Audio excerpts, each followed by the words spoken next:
el programa anterior vimos dos ejemplos de historia contrafáctica en el Perú. La historia que pudo ser y no fue. En el programa de hoy veremos tres casos relacionados a la historia política peruana del siglo XX. Dos politólogos y un sociólogo ensayan versiones alternativas sobre sucesos trascendentales de nuestra historia. Usando datos de la vida real y, por supuesto, la imaginación, plantean qué hubiera pasado si Aya de la Torre hubiese gobernado el Perú en el periodo 1962-1968, o si Mario Vargas Llosa le hubiese ganado las elecciones a Alberto Fujimori en 1990, o si los Vladivideos nunca hubiesen salido a la luz. ¿Cómo sería nuestro querido Perú si todo esto hubiese ocurrido? ¿Me acompañan a averiguarlo? Soy Norma Martínez y esto es Sucedió en el Perú.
Parte del éxito de un contrafáctico es asumir que hay algo de académico, de respetable y responsable en jugar con estos supuestos, pero también que hay un aspecto lúdico. Hay excelentes razones para que la historia haya sucedido como sucedió, ¿no?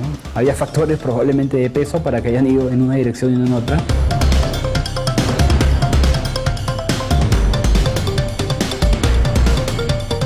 Nuestras acciones, nuestras omisiones, nuestros aciertos, nuestros errores definen el futuro, al igual que definieron el pasado, ¿no?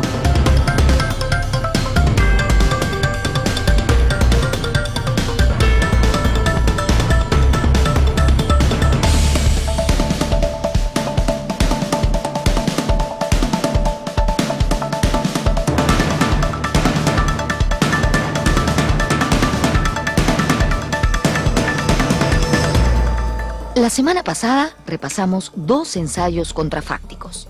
El primero, escrito por el historiador José Ragas, llamado Jauja, capital del Perú, si los conquistadores españoles hubiesen preferido el Valle del Mantaro y no Lima, 1532.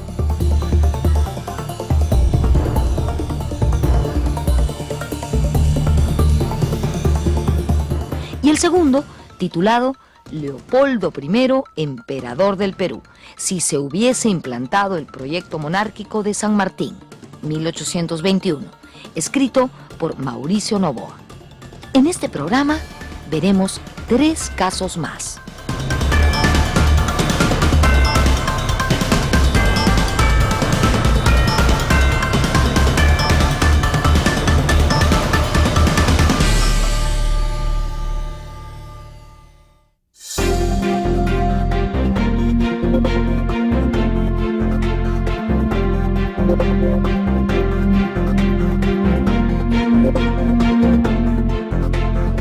El primer ensayo que analizaremos es el escrito por el sociólogo Javier Barrera y se llama Aya presidente, si el APRA hubiese llegado al poder 1962-1968. Indudablemente, ese es un gran contrafáctico en la historia peruana, porque el líder aprista en su larga carrera política fue un candidato permanente a la presidencia y con gran arraigo popular. Sin embargo, por diversas circunstancias, nunca llegó a ella. Aya hizo de todo en la política peruana, salvo ser presidente.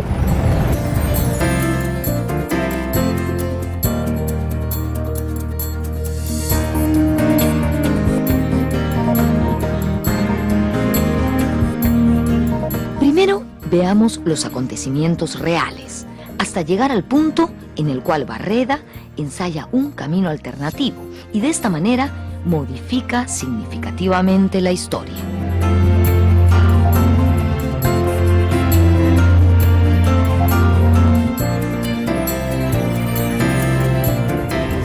Víctor Raúl Haya de la Torre nació en Trujillo y fue el político por excelencia del llamado Grupo Norte, que reunía a intelectuales y artistas, entre los que estuvieron, por ejemplo, Antenor Orrego o César Vallejo. Desde joven estuvo siempre interesado en la política. En 1921 fue presidente de la Federación de Estudiantes del Perú y en 1924 en México fundó el APRA, la Alianza Popular Revolucionaria Americana, de la que fue líder hasta el día de su muerte. Víctor Raúl Haya de la Torre y José Carlos Mariátegui, que está aquí detrás de mí, fueron sin duda los ideólogos y políticos más influyentes de esos años, y su pensamiento y acción ha dejado profunda huella en nuestra sociedad.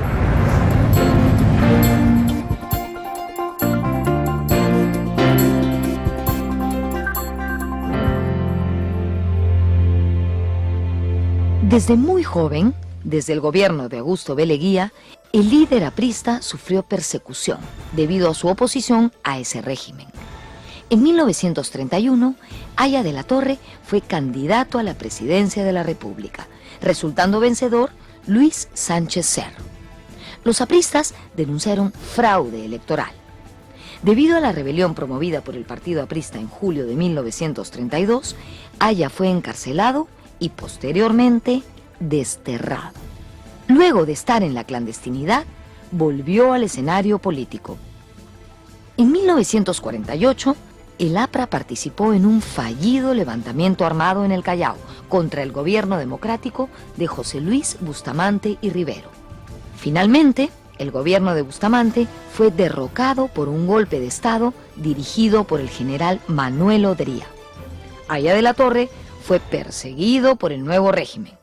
Por ese motivo, permaneció asilado en la Embajada de Colombia en Lima entre 1949 y 1905.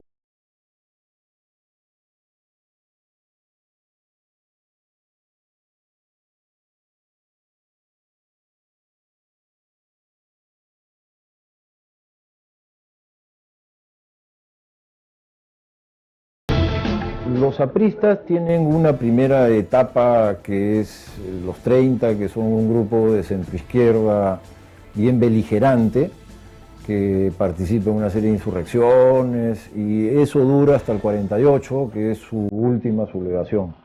A partir del año 56, cuando se retorna a la democracia con Prado, el APRA gira pues hacia el centro y el centro derecha, ¿no? Y se compromete a mantener las formas democráticas. Desde ahí ya no han hecho ninguna insurrección. El Víctor Raúl que interesa, el del año 62, es el Haya que está en el giro a la derecha, que ha sido la convivencia con Prado del año 56 y que se prolonga el 63 con la llamada superconvivencia, con Odría y bueno, todo este grupo que antes lo había perseguido tanto, ¿no?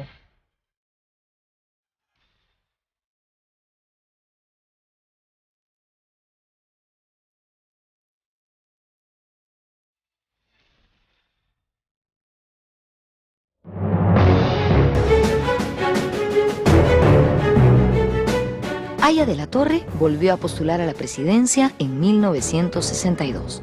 Las elecciones no tuvieron ganador absoluto, pues ningún candidato obtuvo el tercio de los votos válidos. Haya había obtenido la mayor votación, más de 558.000 votos. Belaúnde llegó casi a los 544.000 y Odría quedó tercero, con poco más de 482.000 votos. En estos casos, la ley dictaminaba que el Congreso eligiese al ganador. Comenzó entonces el juego de las alianzas políticas, juego en el cual Haya siempre fue muy hábil.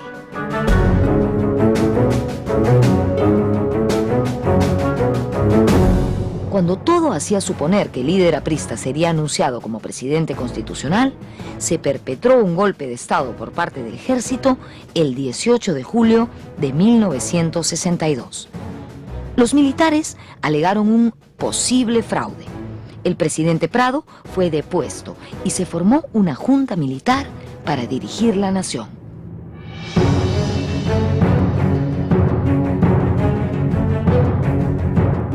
Esta junta fue presidida por dos generales, primero por Ricardo Pérez Godoy y luego por Nicolás Lindley.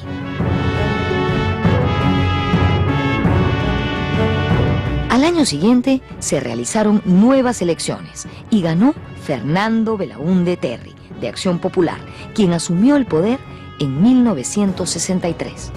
De esta manera, el líder aprista perdió la oportunidad de dirigir los destinos del país.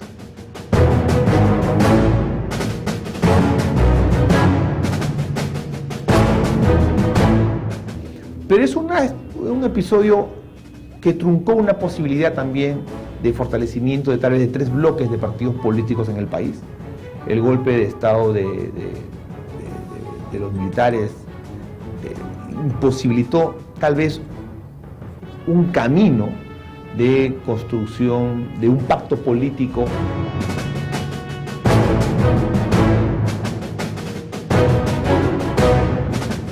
Hasta aquí la historia tal como sucedió. Ahora veamos la historia alternativa, la que pudo ser y no fue. El contrafáctico que plantea Barreda es el siguiente: haya presidente, si el APRA hubiese llegado al poder, 1962-1968.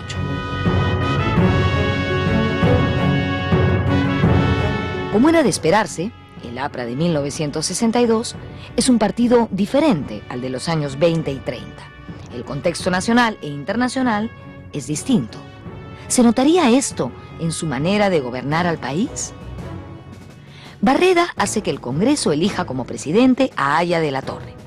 El líder aprista y Manuel Odría, su ex perseguidor, se unirían para evitar el golpe de los militares. Además, existiría presión de los Estados Unidos, que no deseaban más gobiernos en América Latina cuyo origen fuese un golpe de Estado.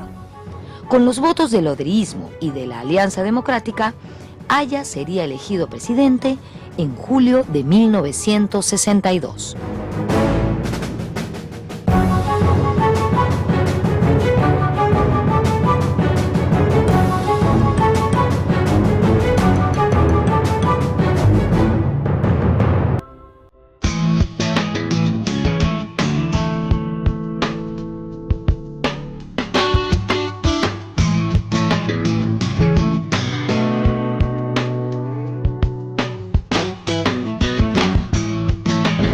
Como parte de la metodología para reconstruir el escenario alternativo, Javier Barreda realizó varias entrevistas a algunas de las personas que estuvieron cerca a Haya de la Torre en 1962.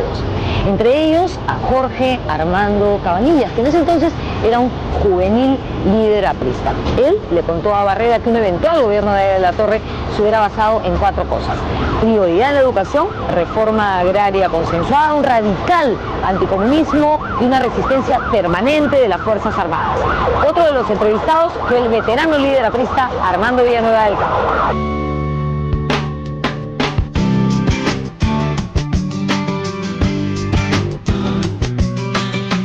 En el caso de Javier Barreda es un autor que ha hecho investigación a través de captar la idea que tiene una generación que protagonizó los hechos sobre cómo hubiera sido el futuro si ellos no hubieran quedado segundos el 63, si no hubieran ganado desde el 62.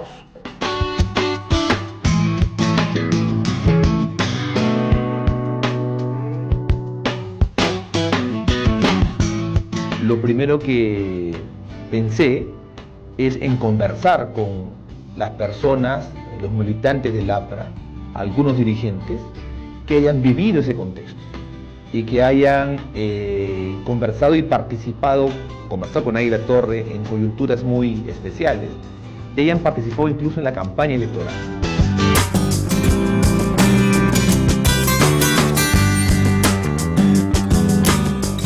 Barreda leyó la prensa escrita de la época.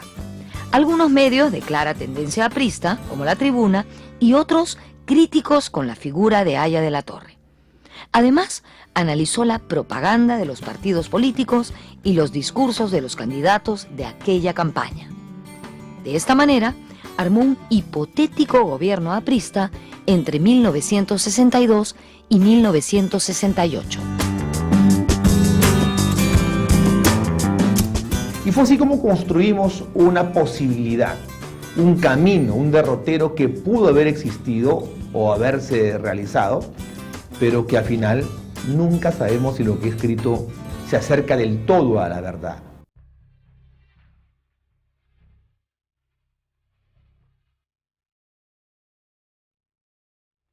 Un punto interesante observado por Barreda es cómo el gobierno aprista hubiese enfrentado la coyuntura internacional. En esos años, América Latina estaba impactada por la Revolución Cubana, liderada por Fidel Castro. Aquí mismo, en el Perú, se formó una guerrilla de corte castrista al mando de un ex militante aprista, Luis de la Puente Uceda. Ese grupo se hizo llamar MIR, Movimiento de Izquierda Revolucionaria. Las fuerzas del orden en la historia real, lo mismo que en el contrafáctico, derrotan a los rebeldes y de la Puente muere acribillado.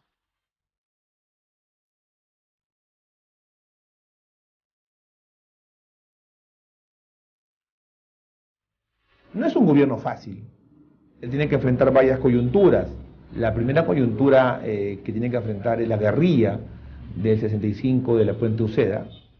Otra tiene que afrontar la influencia fidelista, el boom castrista, la ilusión de la revolución socialista en Cuba, que también afectaba mucho y generaba toda una agenda de discusión con las juventudes, como del APRA como fuera del APRA.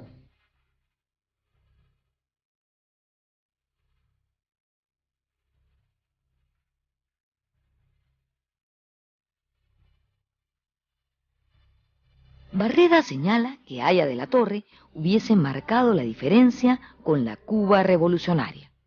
Consideraría a Haya que en la isla era imposible una revolución socialista, puesto que no existía desarrollo industrial, y más bien Cuba se convertiría en un satélite soviético en América Latina. Esto lo deduce Barreda de comentarios y escritos dejados por el fundador del APRA. Un hombre clave del hipotético gobierno aprista de los años 60 hubiese sido Manuel Seoane.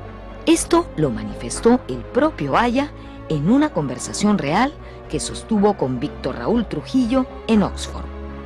Según este testimonio, Haya le habría referido a Trujillo que Seoane hubiese tenido un rol clave y protagónico desde el inicio de su gobierno. Por ello, Barreda ubicó a Seoane como primer ministro del gobierno de 1962. Su gestión sería breve, ya que Seoane fallece de un paro cardíaco al año siguiente. Barreda recurrió a este hecho porque en la historia real, Manuel Seoane falleció en Washington, ya retirado de la actividad política, en 1963.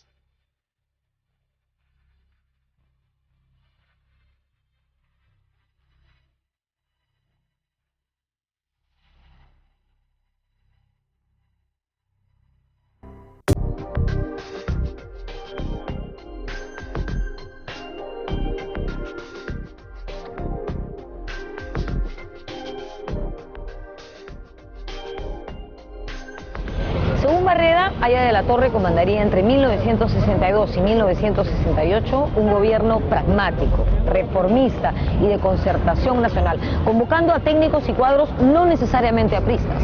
El Haya de 1962 ya no es el líder revolucionario de los años 30. El mundo ha cambiado y es necesario adecuarse a los nuevos tiempos, según lo que él mismo denominó espacio-tiempo históricos.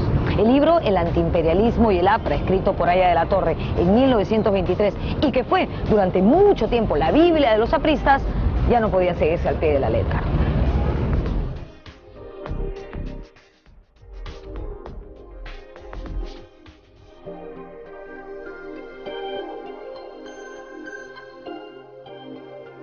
lo que ya pasaba en el mundo lo hace construir un gobierno en esta ficción, en esta ucronía, en este contrafáctico, un gobierno de modernizaciones muy sostenidas, reformas paulatinas, consensuadas, pensadas, pero siempre con un sentido social, con una perspectiva de mundo muy aguda. Lo que pasa ahí es que ella sentía también que había militantes en su partido insatisfechos con el gobierno aprista. Había sectores más radicales que otros que le preguntaban a Águila Torre por qué no aplicaba la receta o la fórmula de un libro que él había publicado 3 décadas antes, que era el Antiimperialismo y el APRA. Y hay ahí una reflexión, dice, porque el mundo ha cambiado, porque no somos mayoría, porque hay que gobernar con más peruanos y somos una parte del país.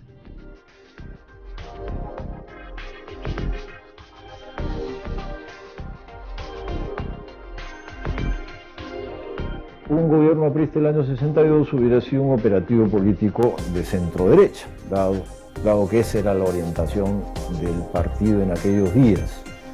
Hubiera sido también un operativo muy dentro de la democracia, evitando que se desborde, y hubiera tenido cosas a favor y cosas en contra.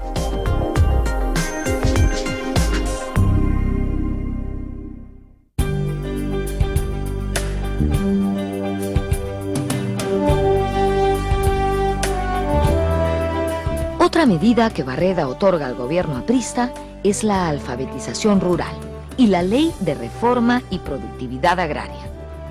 Esta última con el consenso de los militares y los odreístas. Dicha medida buscaría neutralizar inquietudes castristas y a la vez canalizar las inquietudes de los campesinos. De esa forma, llegaría el final de ese supuesto primer gobierno aprista. Gestión donde hubo numerosas movilizaciones rurales, pero que en general culminó con relativo éxito. En las siguientes elecciones presidenciales resultaría vencedor el arquitecto Fernando Belaúnde. El candidato aprista Ramiro Prealé alcanzaría el 22% de los votos. El sur, el centro y la Amazonía del país, zonas donde pocas veces habría viajado el haya presidente, le darían el triunfo a Belaúnde.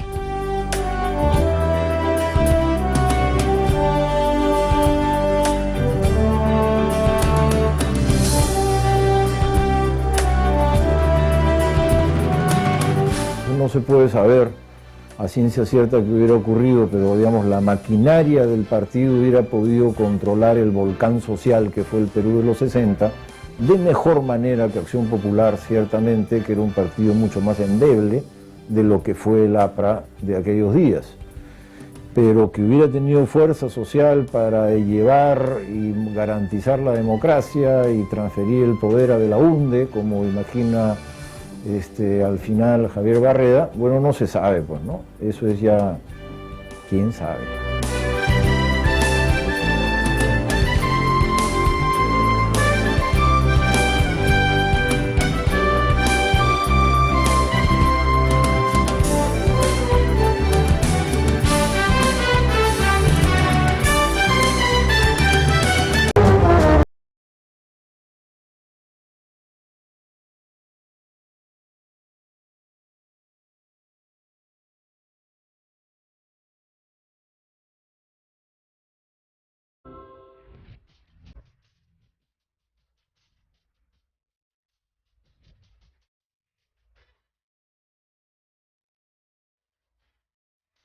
El segundo ensayo que analizaremos es el del politólogo Martín Tanaka y se llama El pez fuera del agua, si Vargas Llosa hubiese derrotado a Fujimori, 1990-1995. En este ejercicio contrafáctico se plantea cómo hubiese sido un gobierno de Mario Vargas Llosa. Pero antes, recordemos la historia real. 1989. Eran los últimos meses del primer gobierno de Alan García.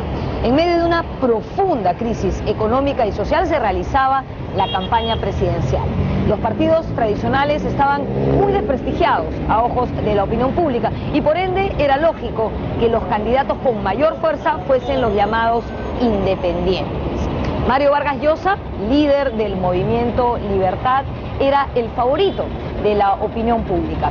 El movimiento Libertad tenía un local en Magdalena del Mar, sin embargo, Su primer congreso, en abril de 1989, se realizó aquí, en el Colegio San Agustín.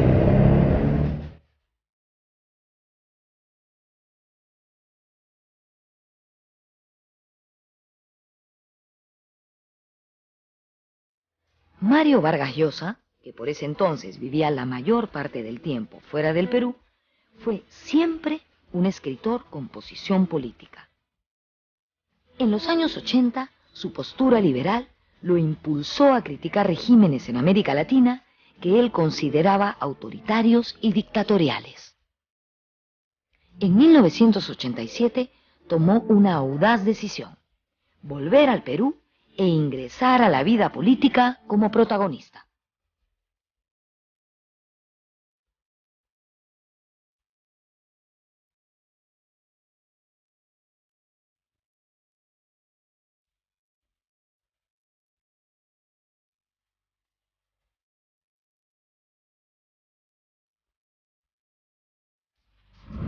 El Movimiento Libertad nació en 1987 y en agosto de ese año su líder, Mario Vargas Llosa, convocó a un mitin multitudinario que se realizó aquí en la Plaza San Martín para expresar su enérgico rechazo a las pretensiones del gobierno de entonces de estatizar la banca y el sistema financiero. Tras largas conversaciones, Mario Vargas Llosa, Fernando Belaúnde Terry y Luis Bedoya Reyes acordaron que Libertad se integre a los partidos Acción Popular y al Partido Popular Cristiano en 1989, y así se crea el Frente Democrático, que la prensa bautizó luego como Fredemo. El Frente Democrático participó en las elecciones municipales y presidenciales, siendo Mario Vargas Llosa, nuestro Nobel, el candidato a la presidencia. Vamos.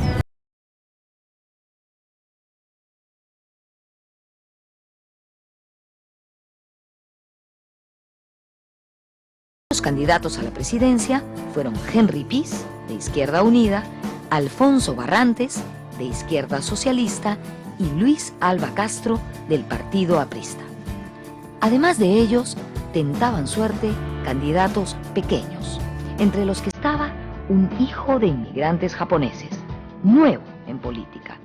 Se trataba del ingeniero agrónomo Alberto Fujimori, candidato de la también bisoña agrupación Cambio 90.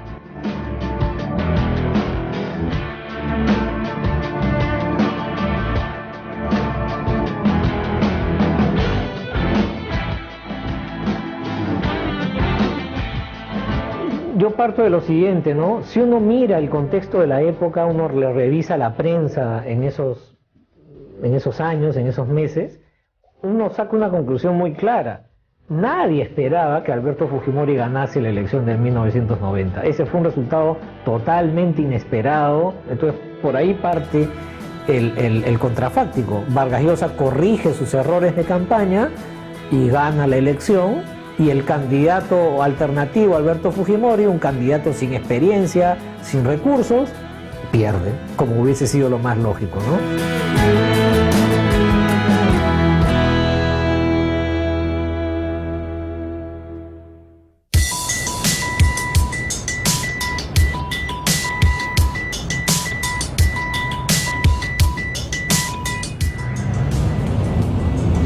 Durante gran parte de la campaña, Mario Vargas Llosa lideró las encuestas holgadamente.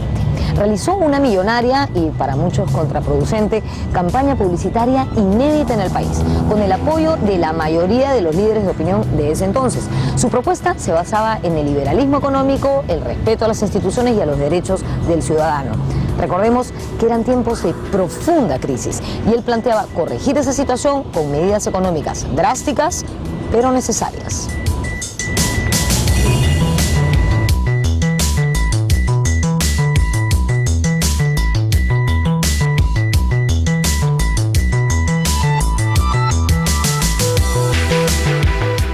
Por ejemplo, errores de campaña, dar un mensaje demasiado radical, demasiado soberbio, ¿no?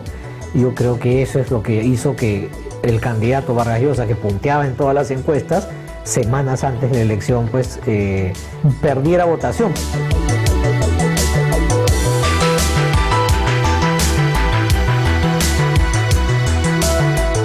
Confiado en su triunfo, Vargas Llosa fue demasiado frontal.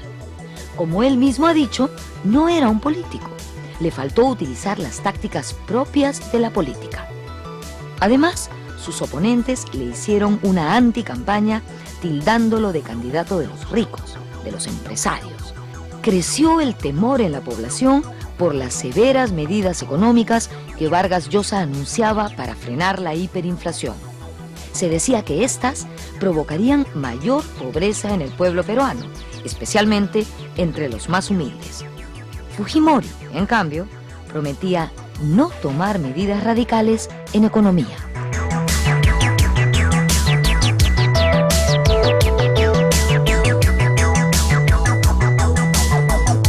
Ese es un ensayo que busca discutir una idea, y esta es la idea de Vargas Llosa, el movimiento Libertad, la aplicación coherente de un programa, no esta figura pues más bien que hubo de Fujimori, que entra prometiendo lo contrario de lo que luego hace.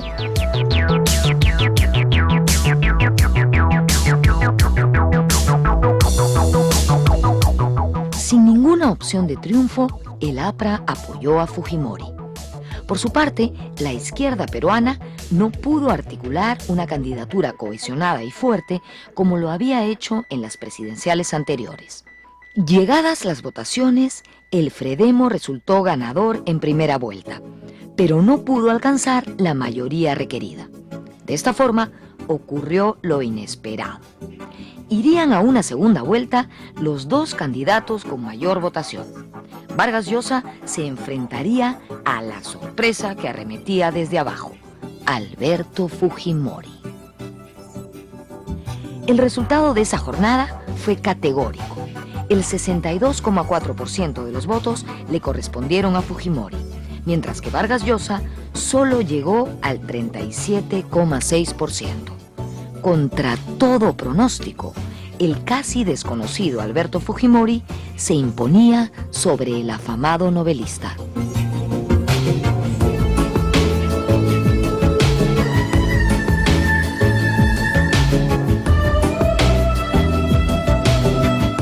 Pero ojo, hay que acordarse que Vargas Llosa ganó la primera vuelta, ¿no? Solo que perdió la segunda, ¿no? Entonces creo que corrigiendo esos errores, Vargas Llosa podría haber ganado con mucho más margen la primera vuelta, y eso podría haber hecho que ganara también la segunda, ¿no?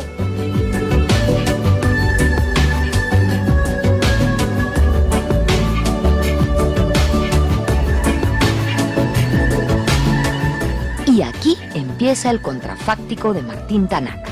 Si Vargas Llosa hubiese derrotado a Fujimori y alcanzado la presidencia en 1990.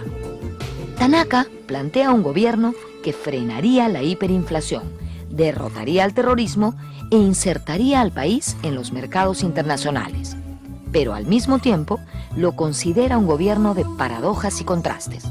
Por un lado, se habría conseguido una relativa prosperidad económica, pero por otro, el Vargas Llosa presidente nunca hubiese sido demasiado popular, ni tampoco hubiese tenido mano dura frente a los crímenes de derechos humanos que se cometieron en los años 80.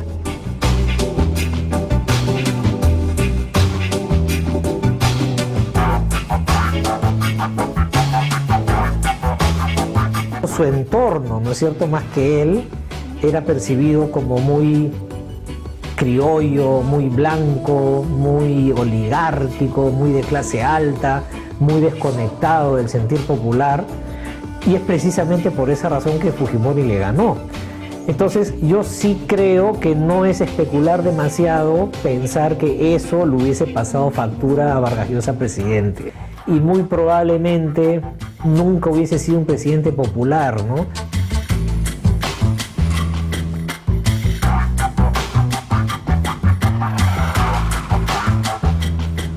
En el plano internacional, Tanaka compara este hipotético gobierno de Vargas Llosa con otros gobiernos sudamericanos de la década de los 90.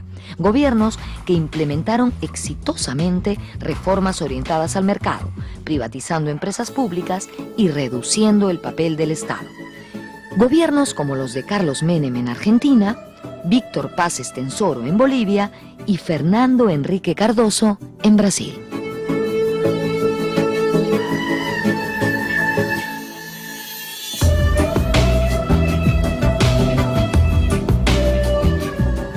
había una crisis económica gravísima con un proceso hiperinflacionario.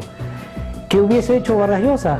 La respuesta hay que encontrarla en otros países que en más o menos los mismos años también tuvieron procesos hiperinflacionarios. Brasil, Argentina, Bolivia. ¿Y qué es lo que todos hicieron? Hicieron algo muy parecido a lo que Alberto Fujimori hizo. Lanzaron un programa de ajuste muy drástico para cortar la inflación y estabilizar la economía a pesar de los altos costos sociales que eso tuvo, ¿no? Entonces muy probablemente Vargas Llosa hubiese hecho eso y hubiese después aplicado una reforma neoliberal al igual que hizo Alberto Fujimori, ¿no?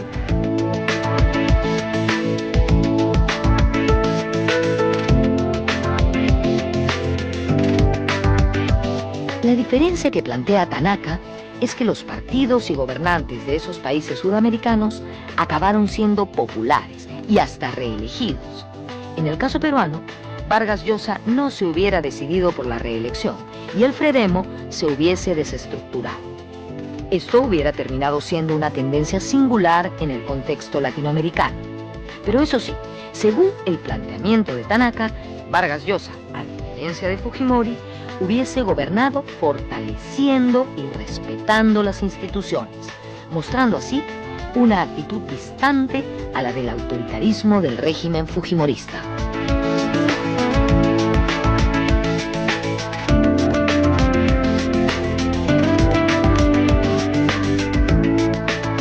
Mientras que Vargas Llosa es un liberal más doctrinario, ¿no? Que muy probablemente hubiese intentado gobernar entonces respetando las instituciones, tratando de construir y fortalecer instituciones. Entonces nos hubiéramos parecido mucho en lo económico, pero sí hubiésemos seguido un camino muy diferente en lo político e institucional, ¿no?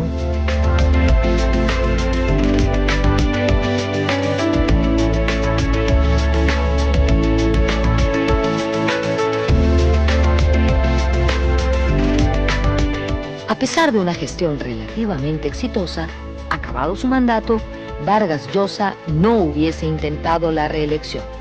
¿Por qué? ¿Acaso se sabía impopular? ¿O tal vez deseaba volver a la literatura?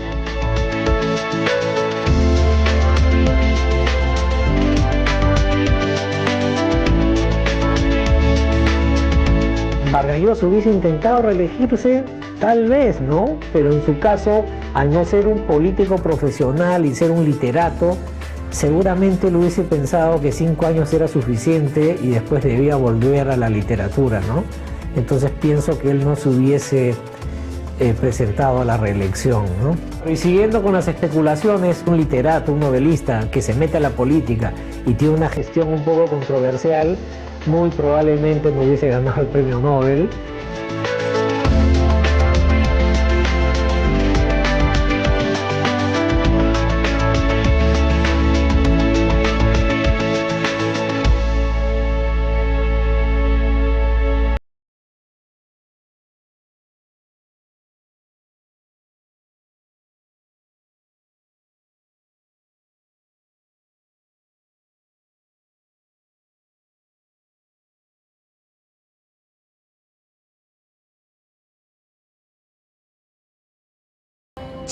Chino. Si el Vladivideo no hubiese salido a la luz.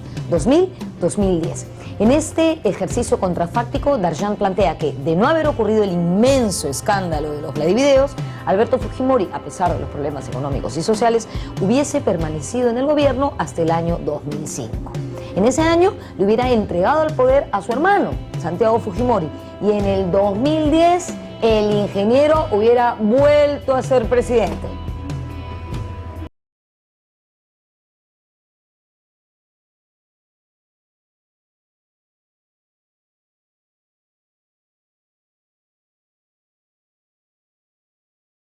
Ahí es un caso interesante porque alguna gente me ha dicho, y algunas personas muy respetables, me dice, eso no es creíble, ¿no? No es creíble que Fujimori se quedara porque el régimen ya estaba herido de muerte en el 2000, ¿no? Mi ensayo es de qué hubiese pasado si no salía el video. El video representando un poco esas crisis que hubo en septiembre del año 2000, ¿no?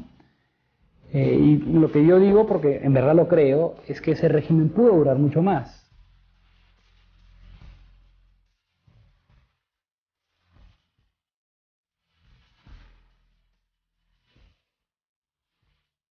La historia real nos dice que Alberto Fujimori gobernó el Perú 11 años.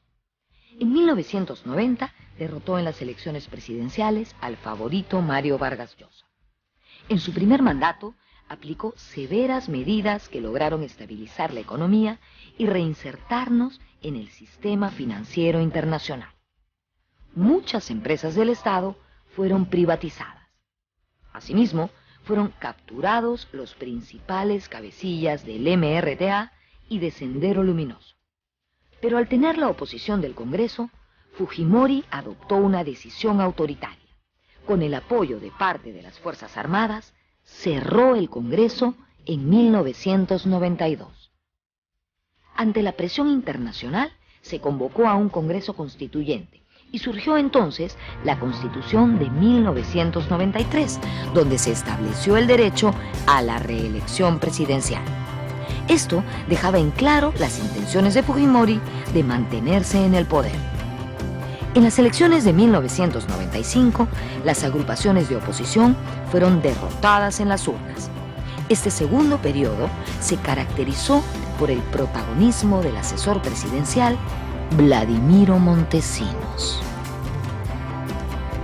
Ante un conflicto fronterizo con el Ecuador en 1995 y con la liberación de los rehenes en la casa del embajador del Japón en 1997, los problemas sociales y económicos pasaron a un segundo plano. En el año 2000, Fujimori volvió a presentarse en las elecciones presidenciales, amparándose en una polémica ley de interpretación auténtica de la Constitución.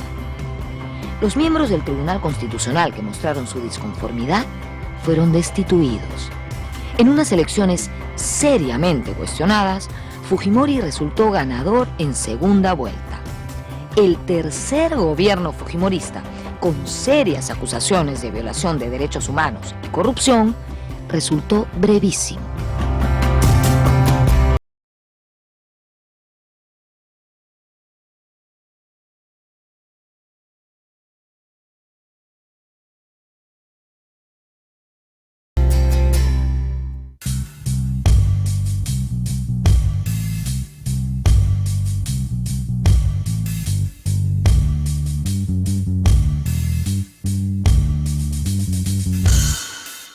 El 14 de septiembre del año 2000 se destapó la corrupción del gobierno fujimorista. Apareció el primero de los llamados Vladivideos y quedó claro que el asesor presidencial Vladimiro Montesinos compraba con dinero del Estado favores de políticos, empresarios, dueños de medios de comunicación, artistas, en fin, de una serie de gente. Estos actos de corrupción ocurrían en la salita del SIN, el Servicio de Inteligencia Nacional, que quedaba aquí, en el Pentagonito, en San Borja. Este suceso fue un duro golpe para el gobierno de Fujimori.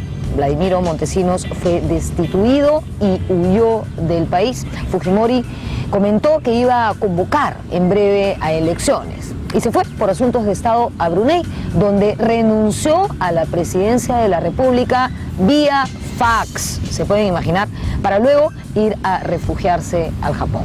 De esta triste manera terminó el periodo de gobierno de Alberto Fujimori, envuelto en uno de los mayores y más vergonzosos escándalos políticos de nuestra historia.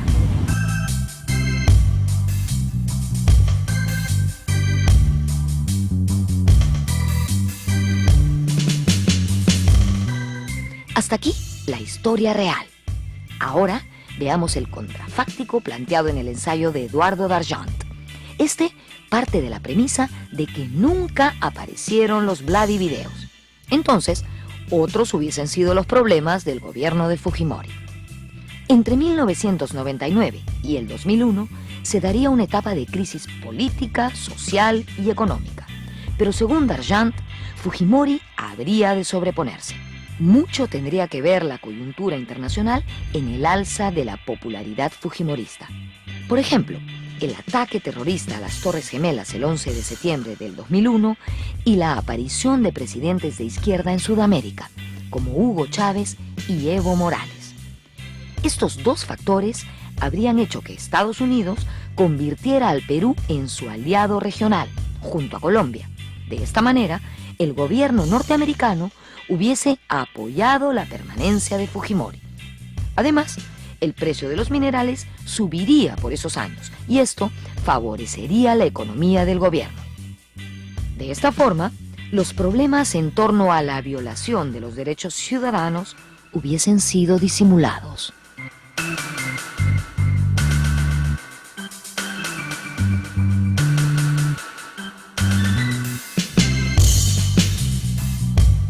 Un Estados Unidos más preocupado por la seguridad, probablemente sus inquietudes democráticas y derechos humanos hubiesen pasado a segundo nivel.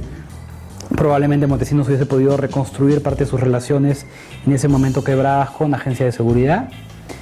Luego el aumento de precios de los minerales que hubiese llenado al Ministerio de la Presidencia de recursos para distribuir en diferentes lugares.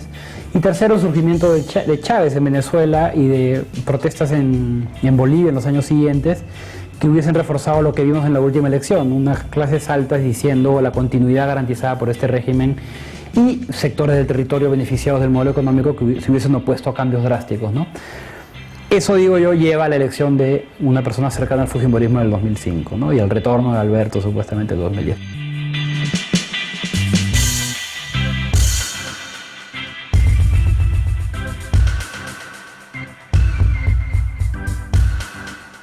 La presencia en el gobierno del influyente y oscuro asesor Vladimiro Montesinos la resuelve rápidamente Dargent con una salida negociada. En el 2003, Montesinos se iría a Panamá como embajador y con sus cuentas bancarias protegidas. En este retiro jugaría un papel importante el gobierno de Estados Unidos, con ciertos temores de que Montesinos se convirtiera en otro general Noriega. Así, Fujimori recobraría el control total de las Fuerzas Armadas.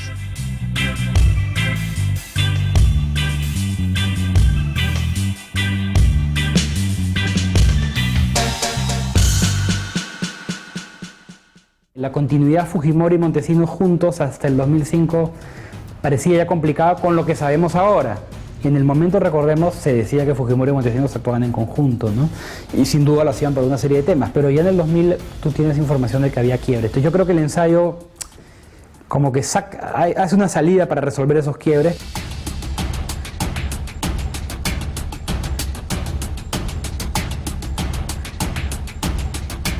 ¿Qué sería del Perú si hubiesen pasado todas estas cosas de las que hemos hablado en estos dos programas? La historia que pudo ser y no fue, como decía Basadre, la historia contrafáctica.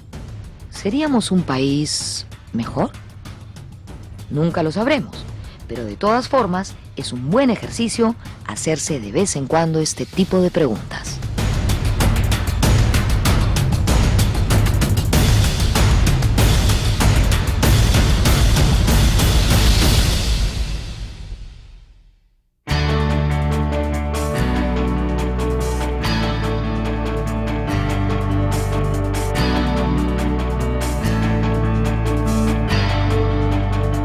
Para finalizar nuestro especial sobre la historia contrafáctica en el Perú, que como hemos dicho varias veces a lo largo de los dos programas, es la historia que pudo ser y no fue, les dejo algunas ideas para que ensayen sus propios ejercicios contrafácticos en la casa. Por ejemplo, ¿qué hubiese pasado si al general Juan Velasco Alvarado no le amputaban la pierna y por ende no hubiese tenido que dejarle el gobierno a Morales Bermúdez? ¿Hubiese retornado la democracia al país en 1980? ¿O qué hubiese pasado si clasificábamos al Mundial de México 86? ¿O qué hubiera pasado si China no fuese la potencia mundial que es hoy en día y por ende no se hubieran encarecido los precios de los minerales y de las materias primas que tanto nos han favorecido, que tanto han favorecido nuestra actual bonanza económica? Sin ella hubiésemos sido capaces de paliar la severa crisis que afecta a gran parte del planeta. ¿Se animan a ensayarlo? Nos vemos en la próxima.